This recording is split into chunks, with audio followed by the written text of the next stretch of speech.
अखिल भूमंडलीय सर्वश्रोमणि मुनि समाज के संस्थापक आदि मुनीश्वर योगेश्वर सद्गुरुदेव शिव मुनि महाराज की जय।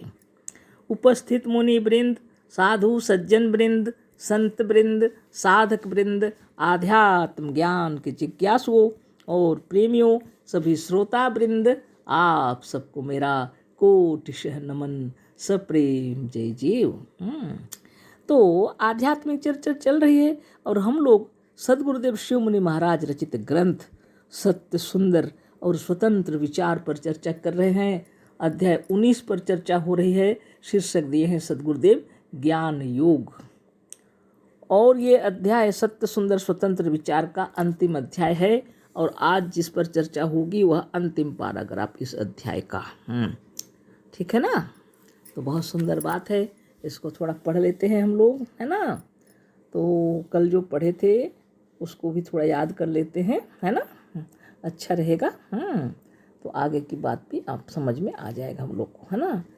तो अभ्यास कहते हैं ना, इसी अभ्यास या साधन को ज्ञान योग कहते हैं।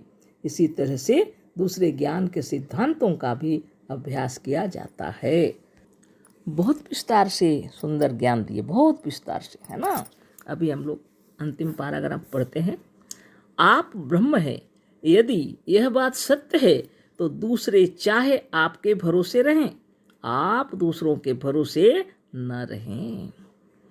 तो गुरुदेव का क्या कहना है मतलब अपने को इतना स्वावलंबी बना लो कि आपका ब्रह्मत्व तो है ना दृष्टिगोचर हो, है ना।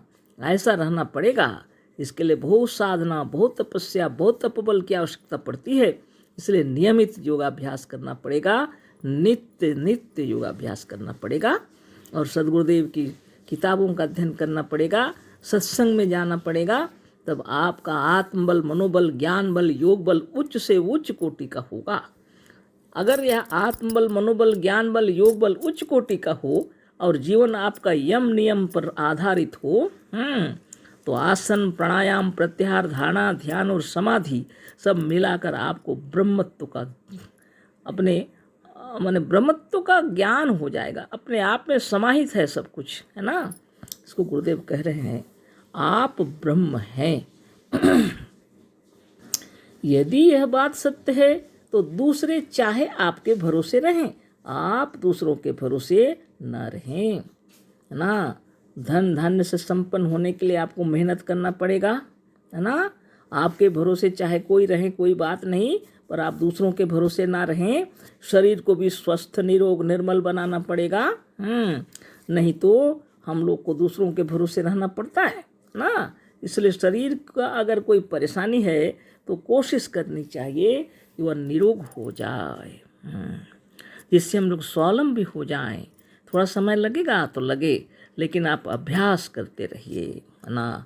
सद्गुरु की महिमा अपार है, अपरंपार है। उन्होंने जो ज्ञान दिया है पूर्ण ज्ञान, संपूर्ण ज्ञान, इसलिए वो कहते हैं आप ब्रह्म हैं। यदि यह बात सत्य है तो दूसरे चाहे आपके भरोसे रहें, आप दूसरों के भरोसे न रहें। बहुत अभ्यास करना पड़ेगा, तब जाके ये बात सिद्ध होती है ना। आप अपना काम परिश्रम से करें, स्वयं अपनी कमाई, अपने परिश्रम और अपनी विद्या बुद्धि का भरोसा करें, है ना। आप अपना काम परिश्रम के साथ करें, स्वयं अपनी कमाई, अपने परिश्रम, अपनी विद्या बुद्धि का भरोसा करें, ना। कितनी जरूरत, बहुत बड़ी बात है। हम लोगों ने जाना हम ब्रह्म हैं, लेकिन अभी तक अगर अभ्यास नहीं किए तो अपनी आत्मा को ब्रह्म जानने के लिए माने जो दृढ़ता होनी चाहिए वो नहीं रहती है, और बाहर के ईश्वर पर भरोसा करते हैं जो अपनी ही कल्पना है ना। तो अपने आप को अच्छा बनाने के लिए नित्य योगाभ्यास करना चाहिए, जिससे आत्मबल, मनोबल, ज्ञान बल, योग बल बढ़े। इसीलिए सद्गुरुदेव कह रहे हैं आप अपना काम परिश्रम से करें, मेहनत से, परिश्रम से करना है। स्वयं अपनी कमाई, अपने परिश्रम और अपनी विद्या बुद्धि का भरोसा करें। संपूर्ण ध्यान लगाकर काम धंधा जो भी है करना चाहिए। योगाभ्यास भी मन लगाकर करना चाहिए, है ना। ध्यान और तपस्या अवश्य ही, तपोबल से आपको सब कुछ प्राप्त होगा। तो अपनी बुद्धि का भरोसा करने के लिए कहते हैं, अपनी विद्या, अपनी बुद्धि, अपना ही भरोसा करना है ना। आप अगर दूसरे का भरोसा करते हैं, कोई पहाड़ पर भरोसा कर रहे हैं, कोई ईश्वर बैठे हैं, आप ये सब सोचेंगे तो गड़बड़ हो जाएगा, है ना। तो अभी इसको पूरा करना है, इस पाठ को बहुत, तो हम लोग बहुत चर्चा कर चुके हैं, इसलिए इस पाठ को पूरा कर देते हैं आज, है ना। तो अपनी ज्ञान शक्ति, बुद्धि और परिश्रम का अवलंबन करके स्वावलंबी बन जाइए। तो ज्ञान में शक्ति है अपार, और आपको जब आत्मज्ञान हो गया तो इस अपनी ज्ञान शक्ति से, अपने बल से, अपनी बुद्धि से, अपने परिश्रम से अपने आप का अवलंबन कीजिए और स्वावलंबी बनिए, है ना। स्वयं ध्यान कीजिए, तपस्या कीजिए और अपने विचारों को पहचानिए, है ना। सच्चा पथ प्रदर्शक तो आप ही हैं, है ना, अपने अंदर। अपने काम से जहाँ जाना हो स्वयं जाइए। अपने स्वयं से जो काम बनता है वह दूसरों से नहीं बन सकता। कुछ ऐसे काम रहते हैं जिसमें आपको जाना बहुत जरूरी है, तो आपको जाना ही पड़ेगा। दूसरों के भरोसे वो काम नहीं बन सकता। दूसरों की सिफारिश का भरोसा छोड़ दीजिए, है ना। किसी का खुशामद, किसी को सिफारिश करना छोड़ दीजिए। स्वयं योग्य बनने का यत्न कीजिए। इसलिए खूब परिश्रम करके योग्य बनने का यत्न करना है। इस बात की भावना छोड़ दीजिए कि दूसरे आपको उन्नति के शिखर पर पहुंचा देंगे, दूसरे लोग आपको उन्नति के शिखर पर पहुंचा देंगे। ये भावना गलत है। आपको स्वयं परिश्रम करना पड़ेगा। उन्नति के शिखर पर चढ़ना है तो आपको अपनी भावनाओं को उच्च कोटि का बनाना पड़ेगा और उसी तरह के कार्य करने पड़ेंगे। ईश्वर भी यदि होगा तो अपने ही कर्मों का फल देगा। लोग कहते हैं ईश्वर अपने कर्मों का फल देते हैं। सदगुरुदेव शिवमुनि महाराज तो अपनी आत्मा को, इस प्राण को ब्रह्म बतलाए। हम लोग जाने हम ब्रह्म हैं, आप भी ब्रह्म हैं, लेकिन अगर अभ्यास नहीं किए तो कुछ काम का नहीं। इसलिए सदगुरु कह रहे हैं अगर ईश्वर भी होगा अपने ही कर्म का फल देगा। अपने कर्म पर ध्यान लेना चाहिए, परिश्रम के साथ काम करना है ना।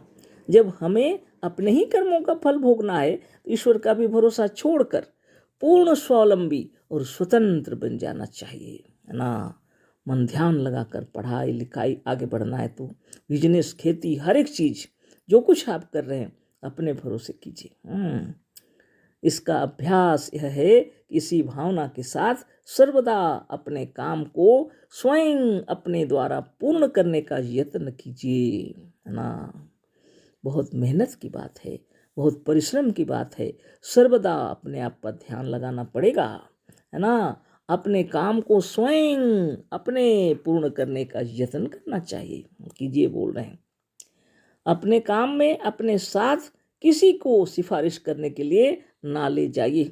अपने जो काम कर रहे हैं तो अपना काम अपने खुद कीजिए। किसी को अपने साथ में खुशामद करने के लिए मत ले जाइए। किसी दूसरे के भरोसे मत जाइए, अपने काम खुद कीजिए, कह रहे हैं। जहाँ जाइए अपने बूते पर जाइए, जहाँ जाइए अपने बल बूते पर जाइए, किसी दूसरे के सहारा से नहीं कहते। सहारा लेकर चलते चलते आप दुर्बल हो गए हैं। दूसरे का सहारा लेकर चलते चलते आप कमजोर हो गए हैं, दुर्बल हो गए हैं, कह रहे हैं। दूसरों का सहारा छोड़कर अपने बल पर चलने का अभ्यास कीजिए, आप सबल हो जाएंगे ना। जो हुआ जितने दिनों तक, लेकिन अब अभ्यास ऐसा कीजिए कि दूसरों का सहारा लेना ना पड़े, अपने बल पर चलने का अभ्यास कीजिए तो आप सबल हो जाएंगे, है ना। यदि दूसरों के रिकमेंडेशन, है ना, अगर दूसरों के रिकमेंडेशन से आपको हलवा मिलता भी हो तो उसे विष जानकर ग्रहण ना कीजिए। दूसरों की खुशामद से, दूसरों के भरोसे से, है ना, अगर दूसरों के भरोसे से आपको हलवा भी मिलता है तो उसको आप ग्रहण न कीजिए, जहर समझ लीजिए। तब जाके अपनी उन्नति होगी, नहीं तो दूसरों के भरोसे ही खाना पीना सब मिल रहा है तो क्यों अपना उन्नति के बारे सोचेंगे, है ना। अपनी कमाई का चना दूसरों के सिफारिश से मिले हुए मोहन भोग से उत्तम है। अपनी कमाई का चना ही सही, दूसरों के सिफारिश या दूसरों के माने भरोसे से अगर मोहन भोग भी मिलता है तो उत्तम नहीं कहते हैं, अपना चना उत्तम है। अपनी कमाई का भरोसा करने से, स्वावलंबी और स्वतंत्र होने से आप थोड़े ही दिनों में आश्चर्यजनक उन्नति कर जाएंगे। बिल्कुल, है ना। अपने स्वावलंबी स्वतंत्र होने पर आप थोड़े ही दिनों में आश्चर्यजनक उन्नति कर जाएंगे। फिर तो आप स्वयं अपनी कमाई से मोहन भोग खा सकते हैं। आप स्वयं उन्नति कर जाएंगे। इतना ही नहीं, इस स्वावलंबन से आप अपने उन्नति कर जाएंगे कि आपका आदर्श दूसरों को भी उन्नति के शिखर पर चढ़ा देगा। अपने कार्य ऐसे हो जाते हैं कि लोग आपको आदर्श समझने लग जाएंगे, है ना। वो भी उन्नति करेंगे, आप भी उन्नति करेंगे। दूसरों के भरोसे रहना ही बंधन है। आत्मशक्ति, आत्मबल, आत्मविश्वास और स्वावलंबन मुक्ति का कारण है। अतः ब्रह्म ज्ञान होने से कुछ नहीं होगा जब तक कि आप उसका अभ्यास और साधन नहीं करेंगे। इसी अभ्यास और साधन का नाम ज्ञान योग है। इसी अभ्यास और साधन का नाम है ज्ञान योग। क्या नहीं हो सकता, सब होगा। करत करत अभ्यास के, जड़मति होत सुजान। रसरी आवत जात ते, सिल पे परत निशान। जो भी हो, इसका मैंने चर्चा हो गया पूरा कंप्लीट। यानी सत्य, सुंदर और स्वतंत्र विचार गुरुदेव जो दिए हैं, इस पर ध्यान कीजिए, नित्य योगाभ्यास कीजिए, है ना। स्वावलंबी बनना है, खुद को स्वावलंबी से अधिक और कोई काम नहीं है ना। ब्रह्म है तो ब्रह्म हो, ऐसा ही रहें, है ना। तो जो भी हो, अशेष धन्यवाद, कोटिशः नमन। बहुत धैर्य से आप लोगों ने सुना और आगे बढ़े हैं। बहुत खुश हैं, बहुत मुनिजन भी हमको फ़ोन वोन करते थे, है ना। अब देखें आगे की किताब सदगुरुदेव के पढ़ेंगे, जो कोई भी पढ़ लेते हैं आगे, है ना, कल देखेंगे, है ना। तो आज इतना ही, अशेष धन्यवाद, कोटिशः नमन, सप्रेम जय जीव। सदगुरुदेव शिव मुनि महाराज की जय।